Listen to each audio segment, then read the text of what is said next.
بسم الله الرحمن الرحیم. ګرانو کتونکو په یم خیبر ډیجیټل نیوز سره جی سرفراز دورانی تاسو ته د نوخار حکیم آباد محله کمرخیل نجی تاسو ته مینه ډک سلامونه. عزتمنو نن چې کوم ټاپک دی هغه جی د سوی ګیس چې کوم انتهایی لوډ شیډینګ دی د کمرخیلو کې په دې ټاپک باندې خبرې کوو. دلته جی موږ سره یو سیاجی او سماجی کس عادل خان دلته موږ سره موجود دی او د دې تعلق چې کوم دی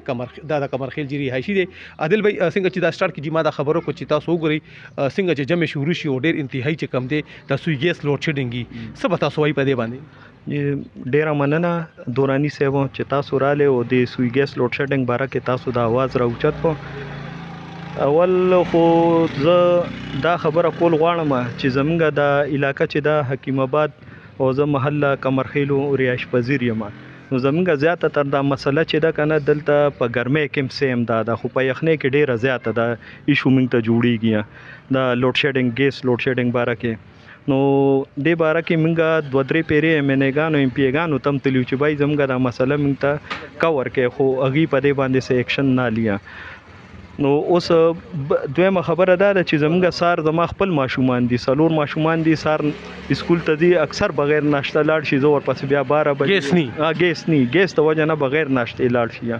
نو زه ورپسې په خپل مطلب دا دی چې تاسو وایي چې دلته اوړي جمع ګیس نشته اوړي جمع ګیس نشته محله کمرخیل کې دا یو بل تاسو د دې علاقې خلک تاسو چې ته ایم ان ایم پی ته ایکسچینج ته تلی تاسو جی تلی موږ 4 کالونه تلیو لکه صرف واحد دا یو علاقه ده چې د ګرمۍ او یخنۍ کې دا ایشو وي. اوس خو خیر د یخنۍ کې ټوله علاقه حکیم آباد ډیری کټی خیلو د محله کمرخیل کې سیم د خو زمونږ ګرمۍ کې دا ایشو وي دلته کې عادل بھائی دا خو زمونږ د سوی ګیس کم دی تاسو وګورئ دا پاکستان پیداوار دی دا خو د پاکستان پیداوار دی خو دا موږ ته ایران نه یا موږ ته چې کم دی انګلند نه یا موږ ته اسټریلیا نه خو نه راځي خو د پاکستان دی کنه جی دغه باره کې خو موږ کله کله سوچ کو چې دا ګیس پاکستان پیداوار دی خو د بل ملک پیداوار دی چې ته ګورو په نیوز کې ګورو یا دا کې ودا پاکستانی پیداوار دی دی بیا باره کې دا موږ ته ولې کمیږي دا ګیس او سی ان جی ګانې بندي شوې دي زه په پنجاب کې هم مکمل سی ان جی بند ده او بیا هم ګیس نه پوره کیږي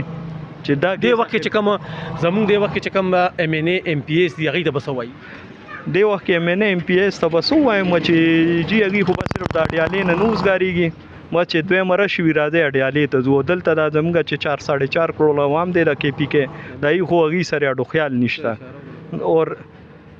د دې علاقې اډوي سره خیال نشته. او دورانی سے بل خبره ده تاسو دا میټر وګوره دا برای انعام دا اوس په مدریدلی دا هیڅ نشته برای انعام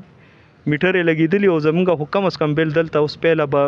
500 600 راته اوس ډبل راځي 4000 5000 6000 بل راځي او ګیس نه دا زمونږ ډیر زیات دغه دی. نو زما خو خپل ایم ان ایم پی ایس نه دا ریکوست چې بای د اډیالې دغه نه وړي او دلته کې دغه شی چې د خپل عوامو او د دغه لک خیال وکړي دلته کې خو بالکل غیر چاته پوس نه کیه. ډیر مهرباني عزتمنو دا جی مون سره د حکیم آباد رهایشي کمرخیل عادل خان خودشته یو ډیر خسته خبرو کې عادل خان جی دا خبرو کو چې یاره دا کتا سو دا میټر ګوري نو دا میټر چې کم دی دا صرف برای نه میټر دی او کتا سو ګوري کده دې سوی ګیس بیلونه ګوري نو هغه بیلونه چې کم دی نو هغه د یو نه بلکې یو ټریپل بیلونه راځي. عادل خان یو دم خبر وکړو چې دی چې کم دی وخت چې کم